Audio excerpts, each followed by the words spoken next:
Serie que se titula entendiendo lo que es iglesia.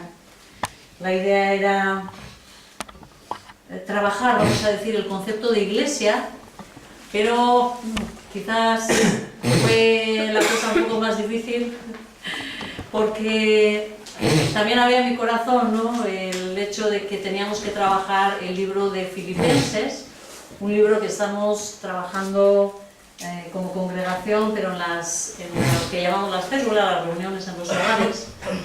Entonces fue un intento de hacer un mix, es decir, intentar transmitir lo que es iglesia, pero basándonos en el libro de los Filipenses principalmente, ¿no? Entonces vimos, y esto es algo que ya lo hemos visto, si quisierais escucharlo, son cosas que ya están en la página web, están grabadas y podéis ver ahí las predicaciones o los vídeos, ¿no? Que la forma, vamos a decir, de que cualquiera de nosotros pudiera entrar a formar parte de lo que se llama la iglesia, el cuerpo de Cristo, sería a través de ser unidos a Cristo. Es algo, decíamos que es algo espiritual, es como si nosotros entráramos en Cristo, ¿no?, de forma que Él nos cubre, de forma que Dios, el Padre, ve simplemente a Jesucristo y su perfección por encima nuestro, ¿no? Y vimos que esa es, digamos, la forma, es el nuevo nacimiento, que es el que nos permite formar iglesia y ser parte de su pueblo, ¿no?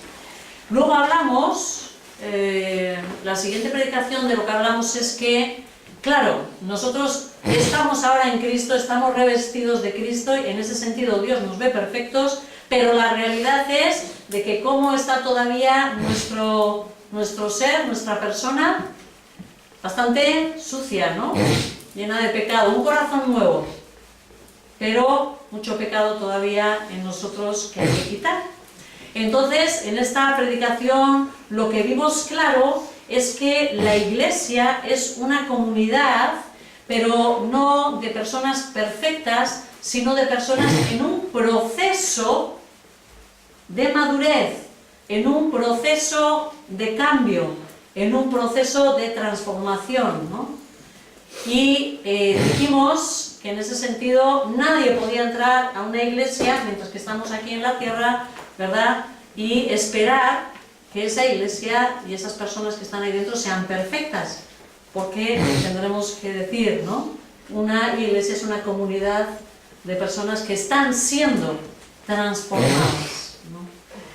Y lo que sí hablamos y lo que dejamos claro era que nosotros teníamos una responsabilidad, y la palabra que dice en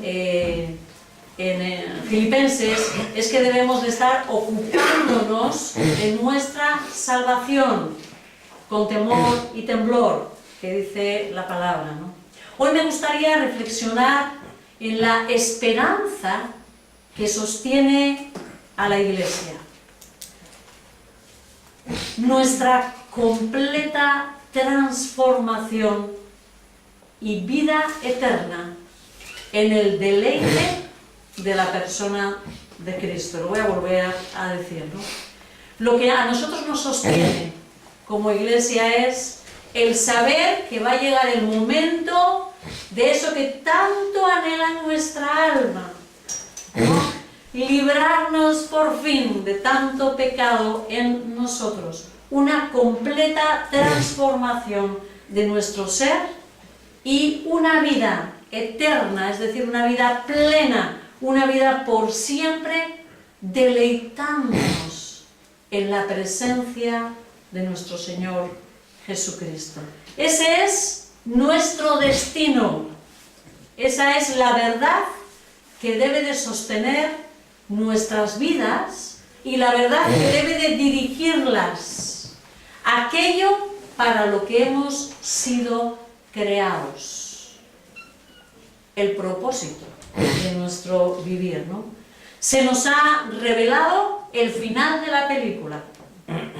Fijaros la suerte que tenemos, ¿no? Cuando nosotros vemos en la palabra, abrimos en Génesis y vemos, ¿no?, el gran desastre y decimos, ¡guau!, todo destruido. Pero por la misericordia de Dios, Él siguió dando revelación y podemos abrir Apocalipsis. ¿Y Apocalipsis de qué nos habla? De una soberanía completa de Dios, sentado en su trono, gobernando todo, ¿no? Esa manifestación de aquel hacia quien vamos, aquel que va a tomarnos, aquel que va a volver a crear todas las cosas y las va a hacer, ¿no?, conforme a su voluntad, para lo que creó todo, ¿no? Tenemos la victoria y necesitamos recordarlo continuamente. Te quiero preguntar, ¿estás viviendo satisfecho?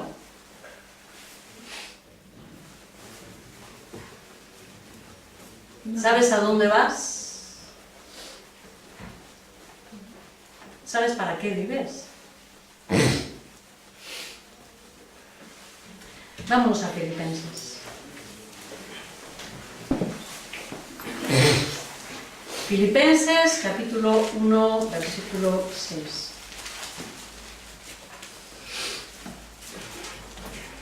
Vuelvo a los mismos textos que usé la semana pasada, pero quiero que veamos una cosa: el fin de la historia. Filipenses 1:6 dice: estoy convencido de esto. El que comenzó tan buena obra en vosotros, la perfeccionará, la irá perfeccionando hasta el día de Cristo Jesús. ¿Qué significa esto? Que el proceso de santificación, el proceso de transformación, el proceso de madurez de los hijos de Dios se completará en el día de Cristo. Hay un final a este proceso por el cual muchos de nosotros estamos llorando y clamando cada día, ¿no? Como decía Pablo, ¿quién me librará de este cuerpo mortal?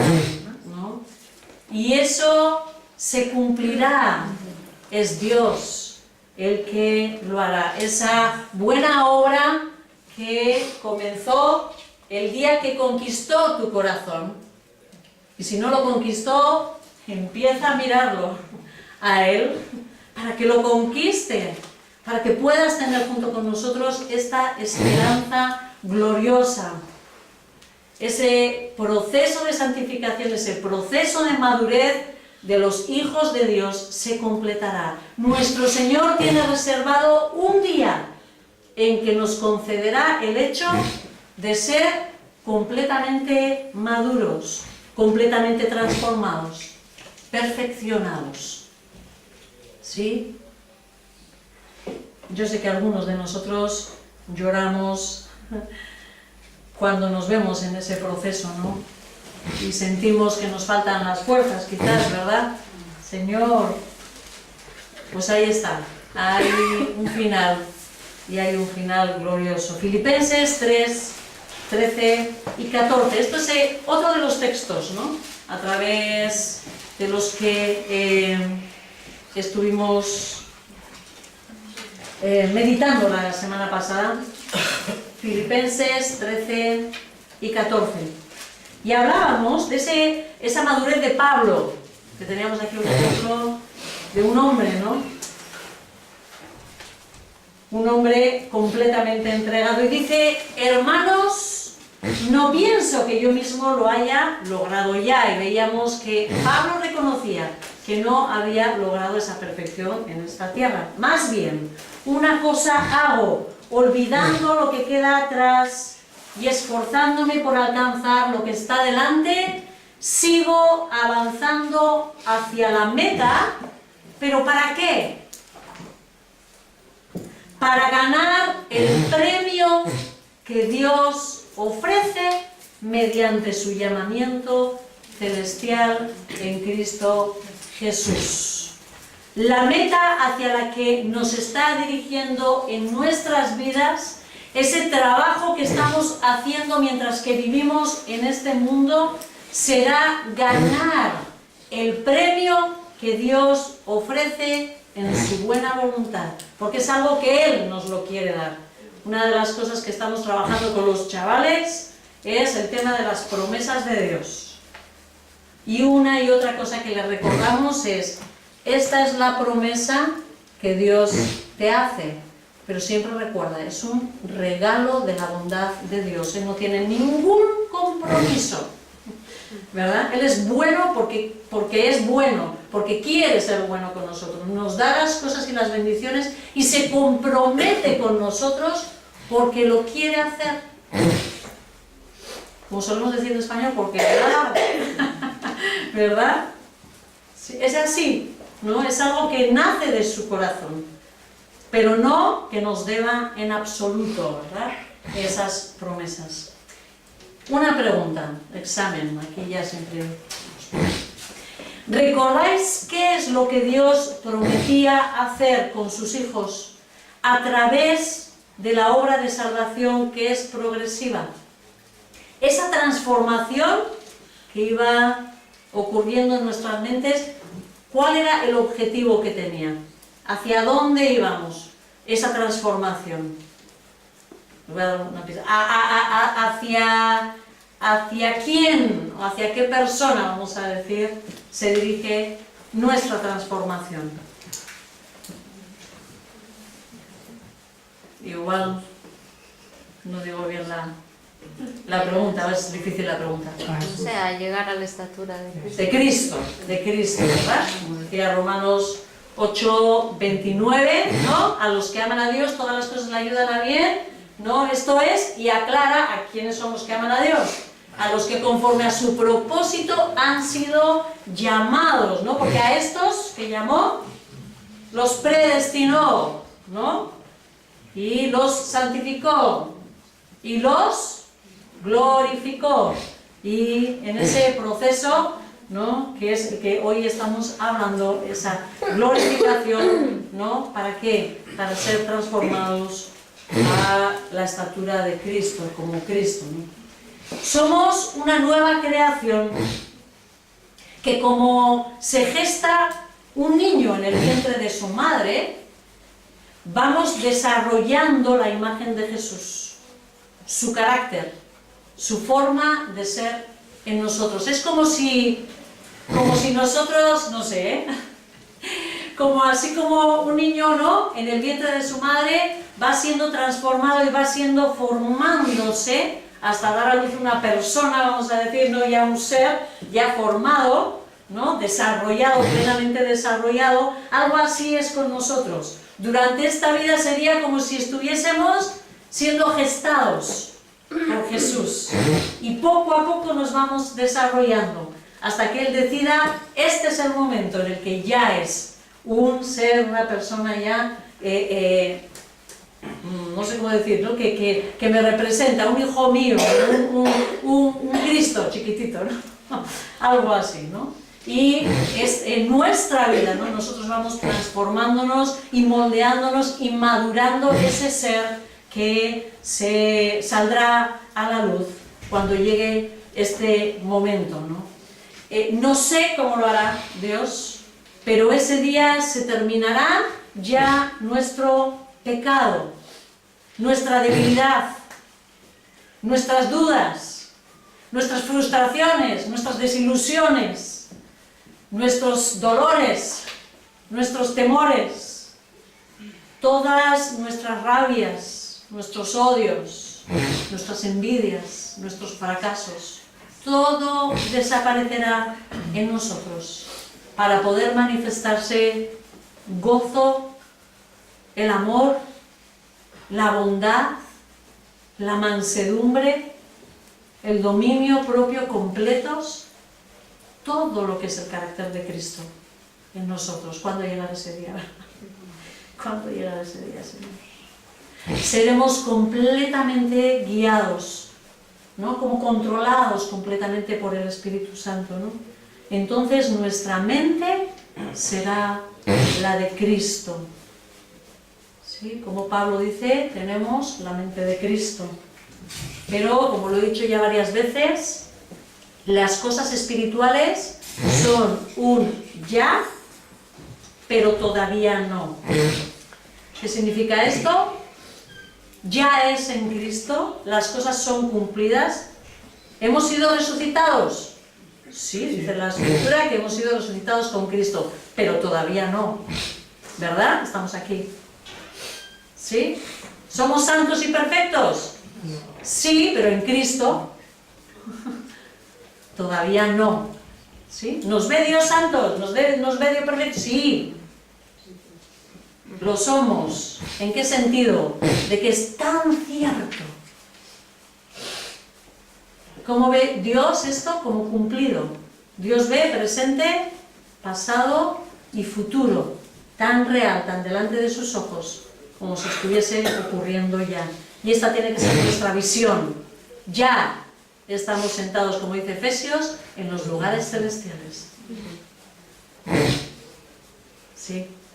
Vámonos a Filipenses... perdón. A Primera de Juan. Luego vamos otra vez a Filipenses, ¿vale?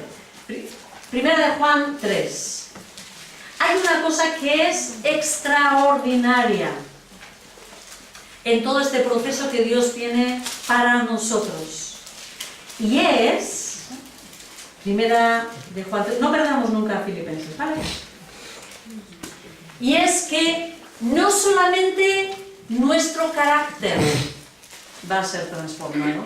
La promesa de transformación de Dios, la promesa de la obra de Dios para sus hijos no se limita a nuestro carácter, sino que va a abarcar la renovación y transformación de nuestros cuerpos.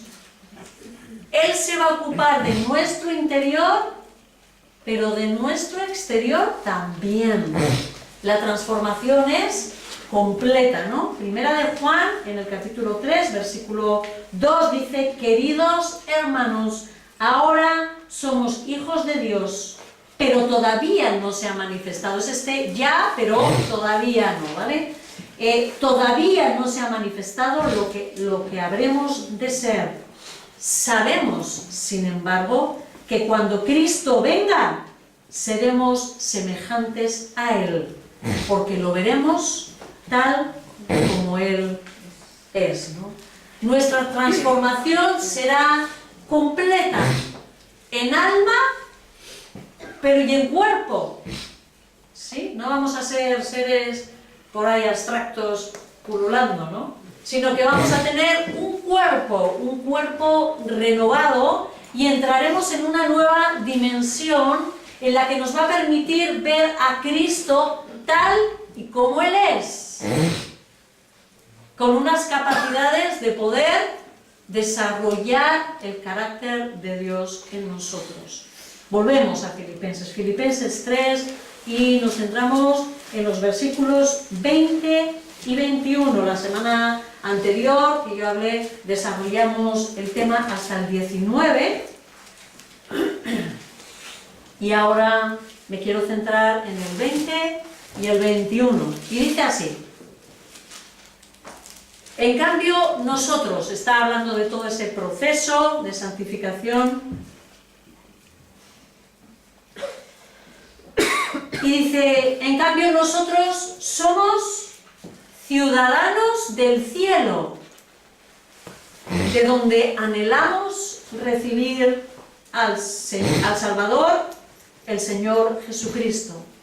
Él transformará nuestro cuerpo miserable para que sea como su cuerpo glorioso, mediante el poder con que somete a sí mismo todas las cosas.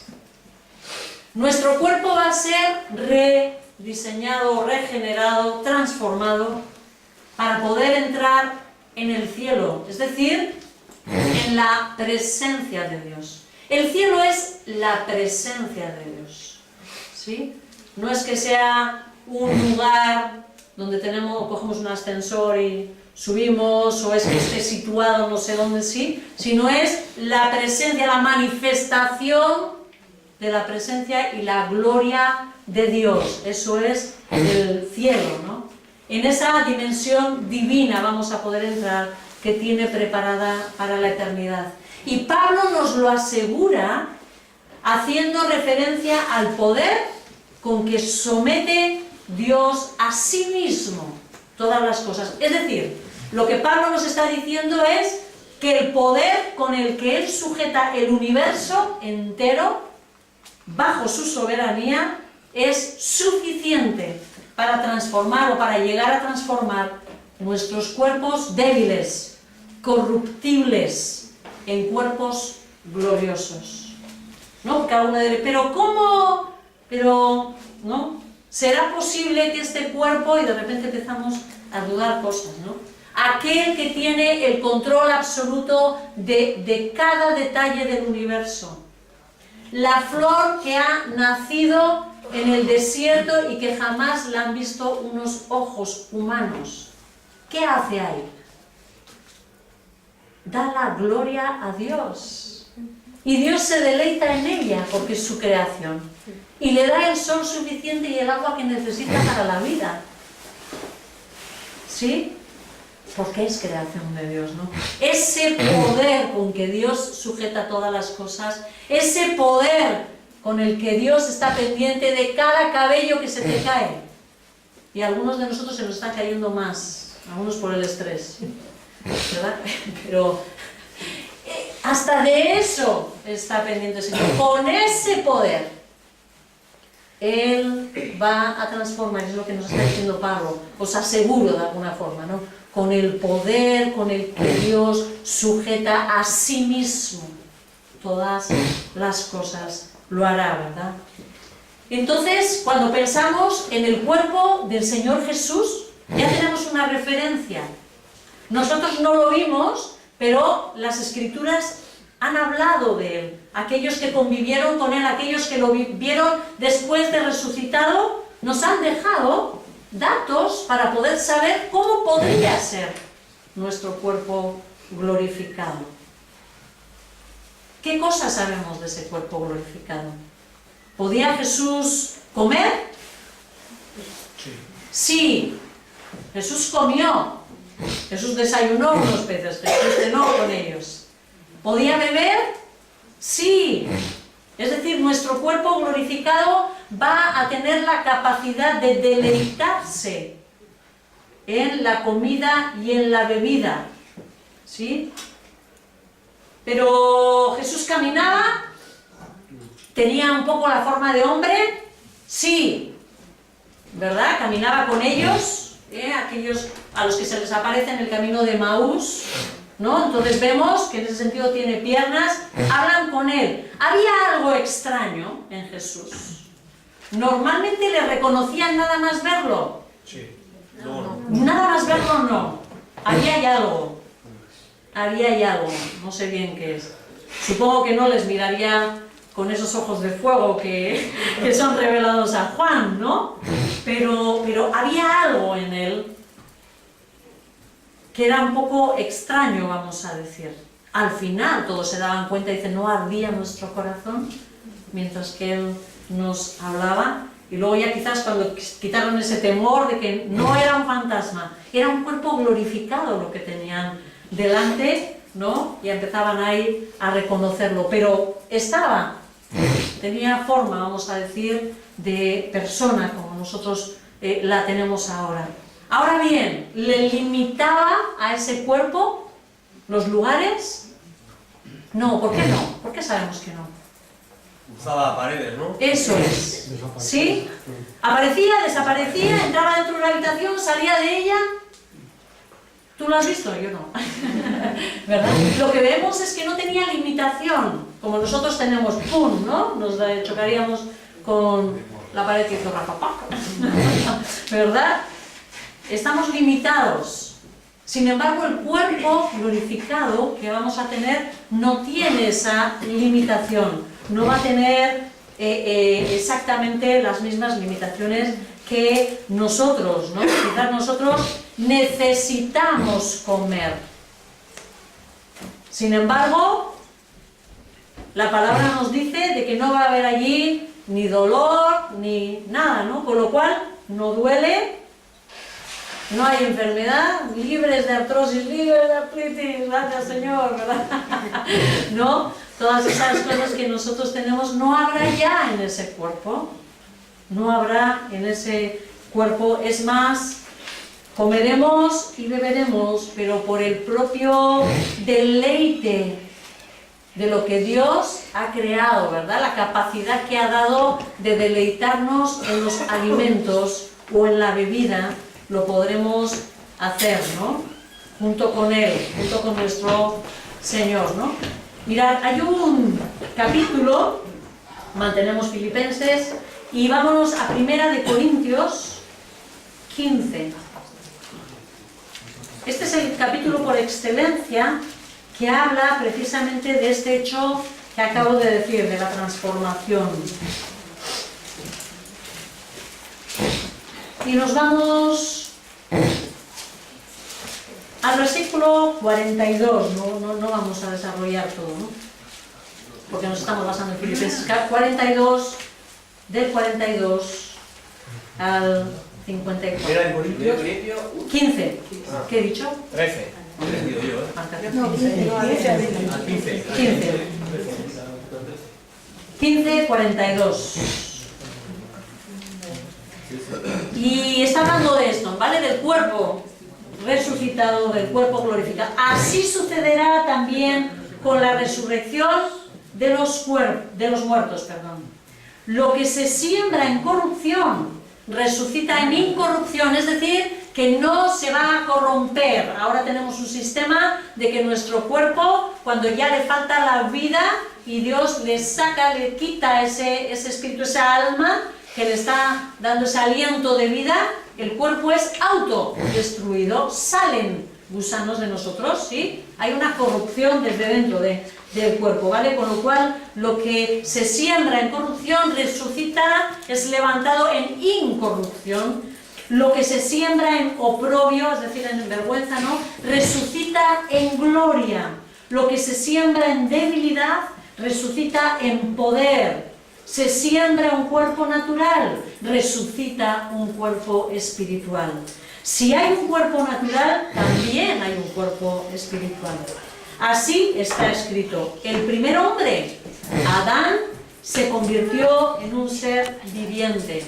Y el último Adán, ¿quién es el último Adán? Cristo, muy bien. Él, el espíritu que da vida. No vino primero lo espiritual, sino lo natural, y después lo espiritual, es decir, hacia lo que apunta, ¿verdad? El primer hombre era del polvo de la tierra y el segundo hombre del cielo. No polvo de estrellas, sino del cielo, si estamos apuntando hacia lo espiritual. Como es aquel hombre terrenal, así son también los de la tierra. Y como es el celestial, así también son los del cielo. ¿Sí? Así seremos. Y así como hemos llevado la imagen de aquel hombre terrenal, llevaremos también la imagen del celestial. Os declaro, hermanos, que el cuerpo mortal, este cuerpo, no puede heredar el reino de Dios. No pensemos que vamos a entrar en el reino de Dios con este cuerpo mortal. Yo meditaba en este versículo cuando estábamos estudiando Apocalipsis, ¿no? Pensando en ese milenio, y dice la palabra: este cuerpo mortal no puede heredar el reino de Dios, ni lo corruptible puede heredar lo incorruptible. Fijaos bien en el misterio que os voy a revelar. No todos moriremos. Dice, pero todos seremos transformados. En un instante, en un abrir y cerrar de ojos, es decir, es algo rápido, ¿vale? Al toque final de la trompeta, Estamos hablando en la venida de Jesús, al toque final de la trompeta. Pues sonará la trompeta y los muertos resucitarán con un cuerpo incorruptible. Y nosotros, es decir, él estaba calculando que estaba vivo, seremos transformados, porque lo corruptible tiene que revestirse de lo incorruptible y lo mortal de inmortalidad. Cuando lo corruptible se vista de lo incorruptible y lo mortal de inmortalidad, entonces se cumplirá lo que está escrito: la muerte ha sido devorada por la victoria. ¿Sí? Será el momento glorioso en que la muerte ya será completamente destruida, ¿no? Y Pablo ha hablado mucho de esta realidad, de nuestra transformación y de el momento en el que se dará, ¿no? Miramos en Primera de Tesalonicenses, en el capítulo 4,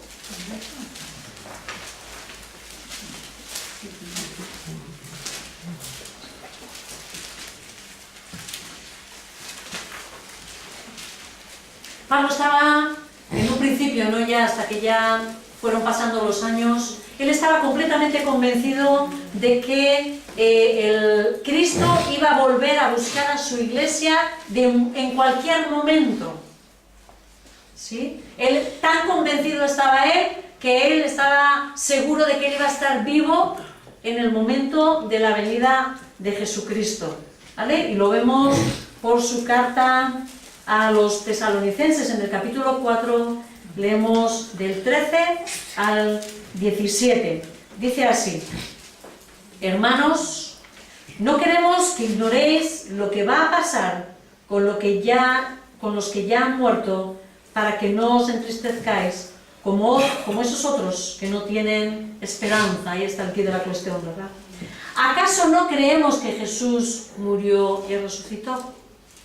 Así también Dios resucitará con Jesús a los que han muerto en unión con Él. Algunas versiones dicen duermen, pero se está refiriendo a la muerte, ¿verdad? Conforme a lo dicho por el Señor, afirmamos que nosotros, los que estemos vivos y hayamos quedado hasta la venida del Señor, de ninguna manera nos adelantaremos a los que han muerto. El Señor mismo descenderá con voz de mando, con voz de arcángel y con trompeta de Dios. Y los muertos en Cristo resucitarán primero. Luego, los que estemos vivos, los que hayamos quedado, seremos arrebatados junto con ellos en las nubes para encontrarnos con el Señor en el aire, y allí estaremos con Él para siempre. ¿Sí? Aquí Pablo nos está volviendo a asegurar de que en esa venida de nuestro Señor, Él va a transformar nuestros cuerpos y nos da incluso el orden, ¿no? Sabemos que la primera transformación será ¿de quién? ¿Quiénes recibirán su cuerpo glorificado los primeros? Los muertos en Cristo. Los que murieron teniendo su confianza plena en el Señor Jesucristo. ¿Sí? Ellos recibirán, volverán a la vida, pero ya con un cuerpo glorificado, transformado. Dice, pero y luego nosotros, los que quedemos vivos. Él estaba esperando a estar ya allí, ¿verdad? Entonces los que queden en la tierra son transformados. ¿Y qué ocurrirá entonces? Serán arrebatados. Entonces serán arrebatados. En la segunda venida de Jesucristo, a la final trompeta, cuando todo termine, ¿sí? No antes para escaparnos de algo, ¿vale? Sino al final de los tiempos, nuestro Señor Jesucristo vendrá y seremos arrebatados, pero no dice para escaparnos, sino ya para estar en comunión con Cristo para siempre.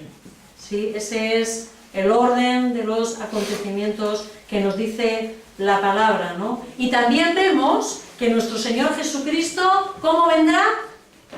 Bueno, ya sé que me vais a decir como ladrón en la noche, pero... Perdón, ¿de dónde vendrá?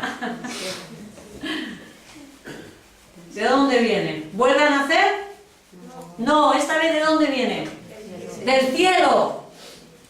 Del cielo, descenderá del cielo. ¿Os acordáis de las palabras que los ángeles dijeron a sus discípulos cuando estaban viendo, le habían visto ascender al cielo en esa glorificación, en esa resurrección? ¿Qué le dijeron? ¿Varones galileos? El mismo que habían visto ir. Eso, ¿por qué estáis mirando, verdad? De la misma forma ¿Que le habéis visto que ir? lo habéis visto, Así, ¿verdad? así volverá. Ahí está la promesa. Sí, sí fue glorioso para ellos, pero además sabemos que cuando vuelva, todo ojo le verá. Todo ojo le verá. Eso va a tener que ser impactante. Solo Dios va a saber cómo hace eso. Terrible para algunos, y así dice la palabra, ¿verdad? Que temblarán y dirán a las piedras escondernos que ha venido el Señor y vamos a ser juzgados, ¿verdad? Pero nosotros más bien seremos en un instante transformados para ser recibidos y unirnos a nuestro Señor Jesús, dice, para siempre, ¿no? Y esto mismo es lo que indica Filipenses. Vámonos a Filipenses, quizás no lo dice tan extensamente, pero en el versículo 6, capítulo 3, versículo 20, 3:20, menos mal que lo tengo escrito, porque si todo me confundo, dice, nosotros somos ciudadanos del cielo, de donde anhelamos recibir al Salvador, el Señor Jesús, es decir, del cielo. En ese sentido solemos mirar para arriba, en este momento ahí está, ¿no? En el lugar alto. Otra cosa para meditar. ¿Qué dice la palabra que nosotros somos? ¿Qué dice Pablo? ¿Que nosotros somos? Ciudadanos del cielo. Nosotros somos ciudadanos del cielo. La iglesia es el conjunto de ciudadanos, de aquellos que somos ciudadanos de los cielos. ¿Quiénes estarán presentes en los cielos? Ahora lo vamos a ver, ¿verdad? Ahora lo vamos a ver. Pablo se dirige a los filipenses. Quiero que recordemos en aquella introducción sobre la primera prédica del libro de los Filipenses y nos acordemos. Dijimos que era una ciudad muy especial. Yo creo que quizás los que estáis en las reuniones en las casas os vais a acordar. Les está hablando a hombres y mujeres muy orgullosos de su ciudadanía. Filipos era una ciudad que estaba formado por muchos ciudadanos, ¿de dónde? Romanos. Dijimos en su día que era una ciudad que se había formado principalmente de hombres que habían sido soldados, que habían luchado. Esta no era por la patria, sino por el imperio, no, por el César, ¿no? Y habían recibido el honor de que se les entregara una ciudadanía romana, muy orgullosos ellos, sabían perfectamente lo que era el orgullo de ser ciudadanos, ¿no? De una ciudad con tanta honra. Sin embargo, a estos hombres y mujeres que antes de haber conocido a Cristo sentían este orgullo, a ellos los dice, pero nosotros somos ciudadanos del cielo. Ahora ellos eran ciudadanos de esa nueva Jerusalén, ese lugar al que nos dirigimos los hijos de Dios, para recibir la morada que nuestro Señor Jesucristo fue a prepararnos, para cuando estuviese lista, tomarnos y llevarnos a casa. ¿Os acordáis de esa promesa de Jesús a los suyos? Voy pues, ¿no?, a preparar morada para vosotros. Si no fuera así, nos lo diría. Pero muchas moradas hay en la casa de mi Padre, ¿no? Y vendré y os tomaré conmigo para llevaros conmigo para siempre, ¿verdad? Juan 14, versículos 2 y 3. Existirá una nueva tierra para nosotros.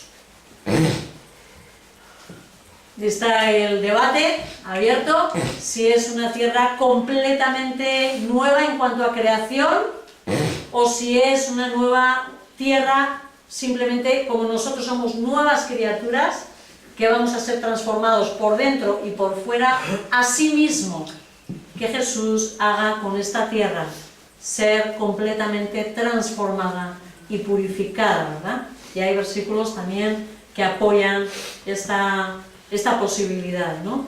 Pero el quid de la cuestión será que la presencia de Dios estará en medio de esa ciudad. Vámonos a Apocalipsis. Apocalipsis 21.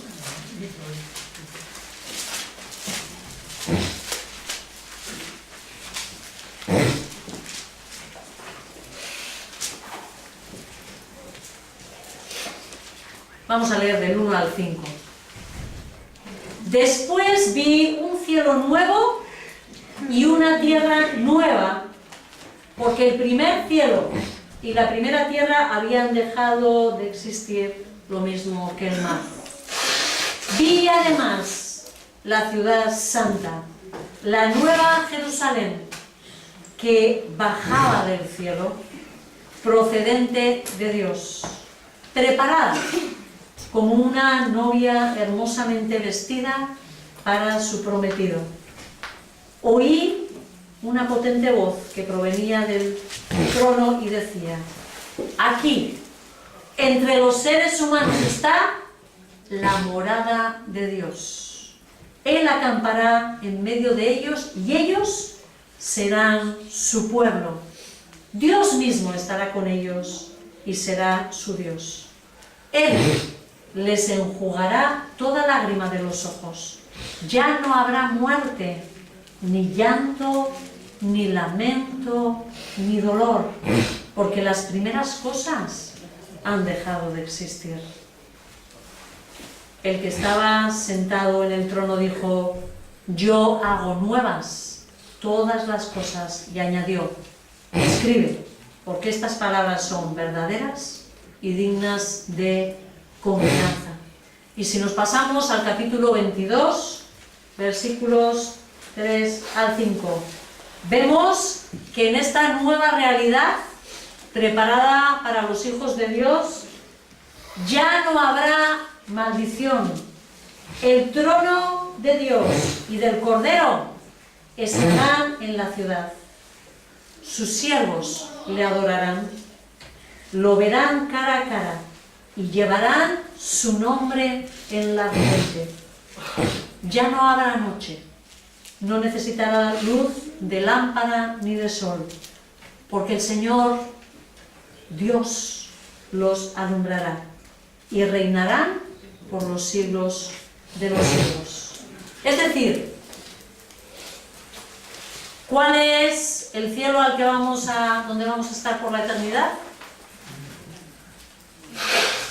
Volando entre las nubes, tocando el arpa. No, pero se nos ha transmitido muchas veces esta idea, ¿verdad? No, con nuestros pies en una tierra nueva, en una tierra en la cual estará fusionada la presencia de Dios. Es decir, el final de los tiempos es una fusión de cielos y tierra, en el que la presencia de Dios, el cielo, estará en medio de ella. y nosotros desarrollaremos nuestra vida, nuestro servicio, nuestra entrega a nuestro Dios y nuestro conocimiento de Dios día tras día, en ese lugar que será glorioso, no porque la tierra sea más especial, esta es preciosa, pero porque estará Dios en medio de ella. Así que la salvación no solo implica ser salvos del castigo del infierno, sino que hay algo más, abarca toda una nueva relación eterna con el Dios glorioso de los cielos. ¿Y sabéis con quién? Con sus nuevas criaturas hechas a su imagen y semejanza. Se trata de una relación que irá en aumento continuo en esa eternidad. La relación nuestra con Dios es un deleite. Es algo que tenemos que entender. El mayor placer que pueda existir. Y ahora no lo vemos, ¿verdad? De momento no lo vemos completamente expuesto. A veces nos cuesta incluso buscar la presencia de nuestro Dios. ¡Qué barbaridad! Y es porque no la vivimos. Y es porque no la vivimos. En este lugar guardado para nosotros viviremos la iglesia, Dios en medio de ella y los ángeles. Es una ciudad en la que convivirán los ángeles con nosotros. La palabra nos prepara para este encuentro con una imagen, con una figura que todos entendemos. Una boda. Una boda. Jesús se presenta como el novio y la iglesia se presenta como su novia. Esto es lo que nos relata en Apocalipsis 19. No voy a pararme, pero ahí habla, ¿no? De las bodas del Cordero. Para los que estáis apuntando, Apocalipsis 19, versículos del 6 al 9. Cristo espera que como novia que está anhelando la unión con su esposo, así la iglesia viva anhelando el encuentro con su Señor, con su marido. ¿Estáis alguna enamorada? ¿Estáis alguna enamorada? Así deberíamos de estar viviendo nosotros, mirando a nuestro Señor. Algunos ponen caras raras, como que bueno, eso ya se me ha olvidado. Pero así, ¿no? Debería de ser como nosotros tendríamos que estar viviendo, ¿no? Esperando a ese encuentro. Esta debe de ser la visión de la vida. Prepararnos para el momento en que seamos unidos con Cristo para siempre, donde comenzaremos a tener una nueva y más profunda relación con Él. Un conocerse, la palabra habla de un conocimiento, hablando de una intimidad con Dios que irá en aumento. Y esta realidad la solemos usar mucho en las bodas. Vámonos a Efesios. Efesios en el capítulo 5.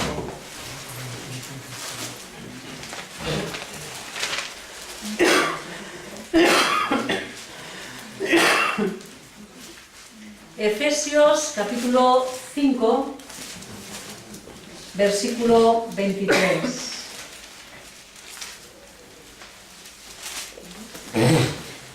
Aquí está hablando del esposo y de la esposa y de las responsabilidades de unos y otros.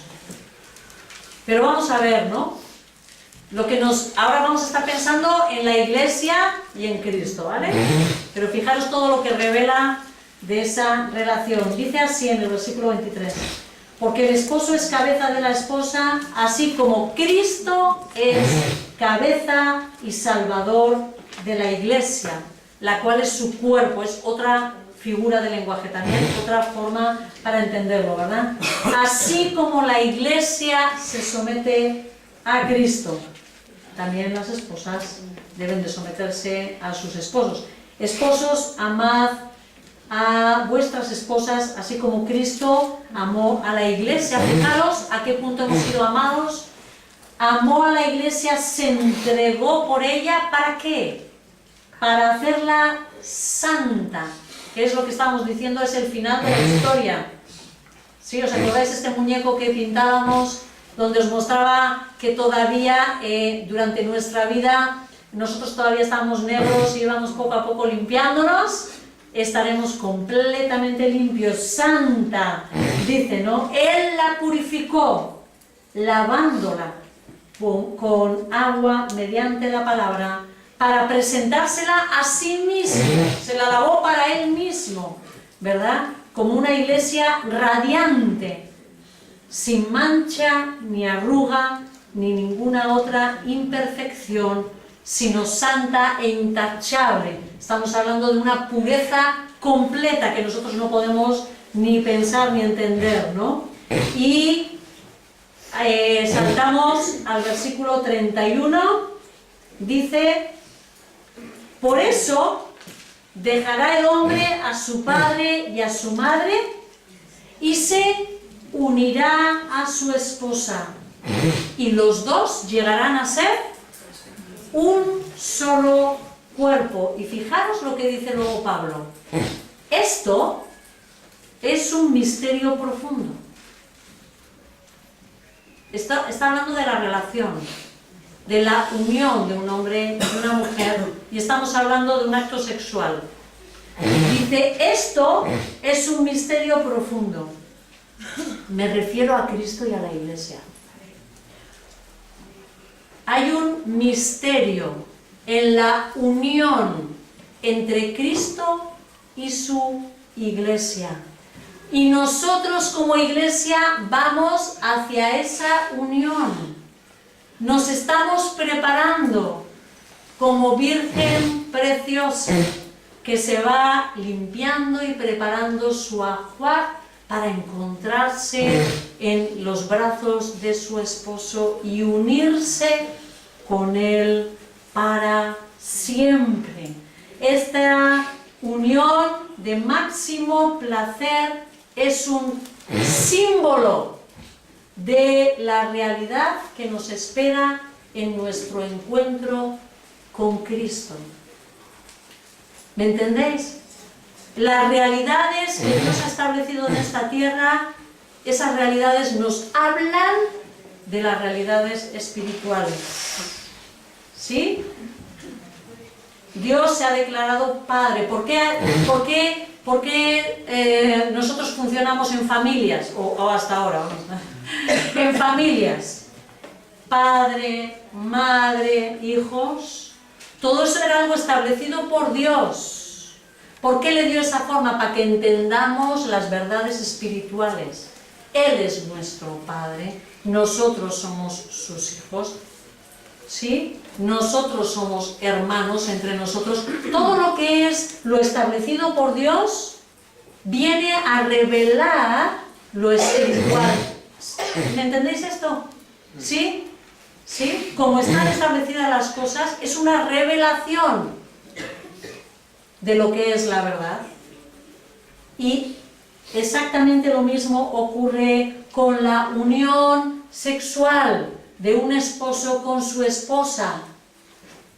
Eso que ocurre ahí, eso está hablándonos de la unión gloriosa de Cristo con su Iglesia, cuando vaya a ser consumada esa unión perfecta para siempre.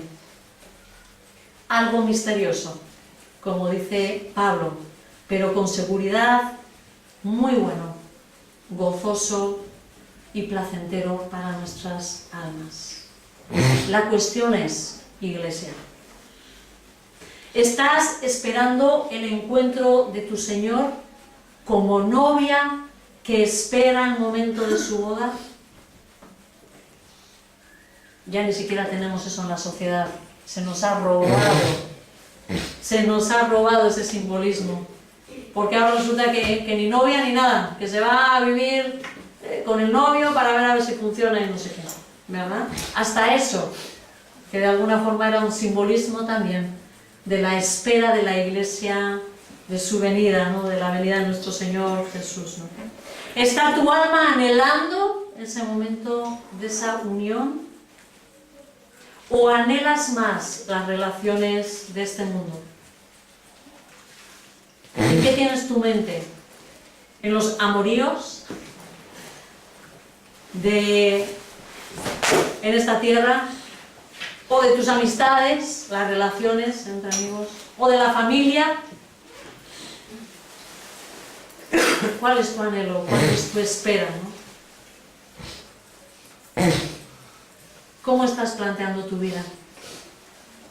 ¿Vives siendo consciente de que esto no es más que una preparación para la vida eterna? ¿Qué esperas de esta vida? ¿O vives más bien como si nunca te fueras a morir? Hay gente a la que le cuesta hablar de la muerte. Espérame.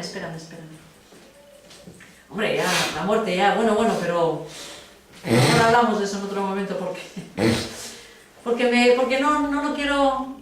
Déjame que disfrute ahora. Es una falta de entendimiento total de lo que nos espera.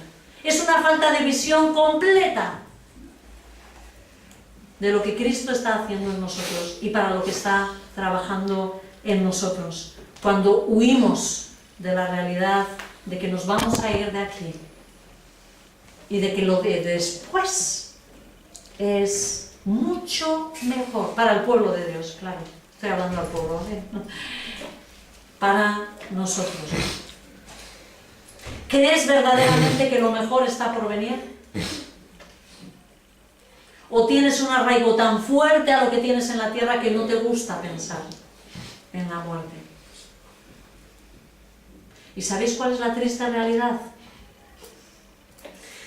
De que en general no nos lo creemos. Que la Iglesia no está pensando en su encuentro con Cristo. Que nos falta esa visión a la hora de tomar decisiones. Cada decisión de tu vida debería de estar guiada por esta verdad. Allí hacia donde voy, ¿no? ¿Qué estudio? ¿Esta u otra carrera? ¿Qué trabajo escojo? ¿Este o el otro? ¿Me quedo en mi país o me voy a otro?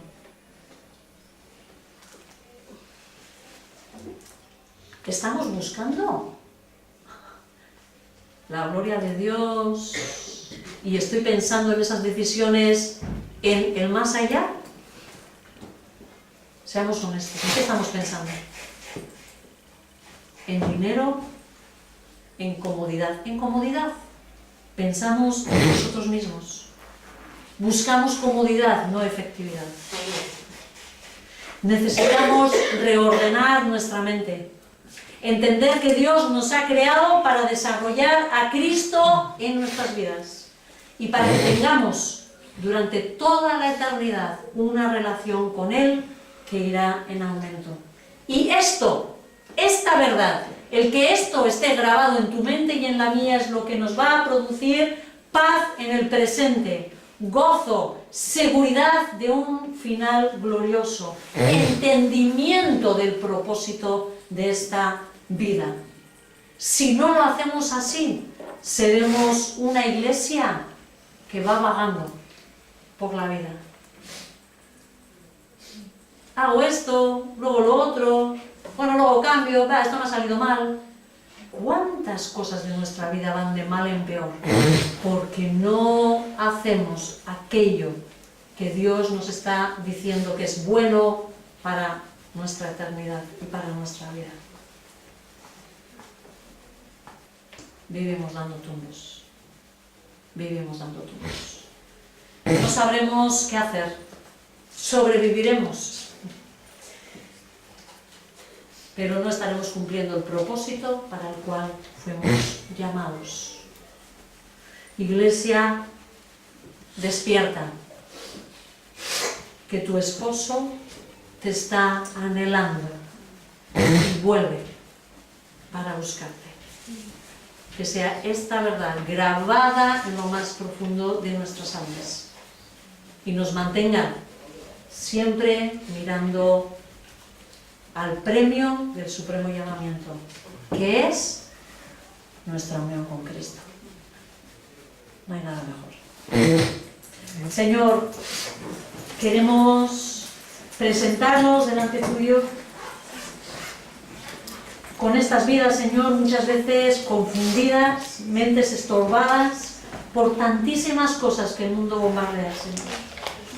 Perdona, Señor, a tu iglesia que muchas veces se despista de el propósito para el cual tú la formaste. Ayúdanos, Señor, a saber caminar en tus caminos, a buscar, Señor, esa purificación que tú quieres de nosotros. Ayúdanos, Señor, a que nuestros ojos no se aparten de esa eternidad, a ser, como tú quieres, una comunidad con una esperanza muy grande. Tenerte a ti para siempre, estar en tus brazos para siempre. Como es el libro de Cantar de los Cantares, sí, Señor. Mirarte como el amado, el deseado. Graba, Señor, esta verdad en nuestros corazones. Perdónanos, Señor, por nuestra negligencia, por nuestra falta de esperanza. Ayúdanos, Señor. En el nombre de Cristo Jesús. Amén.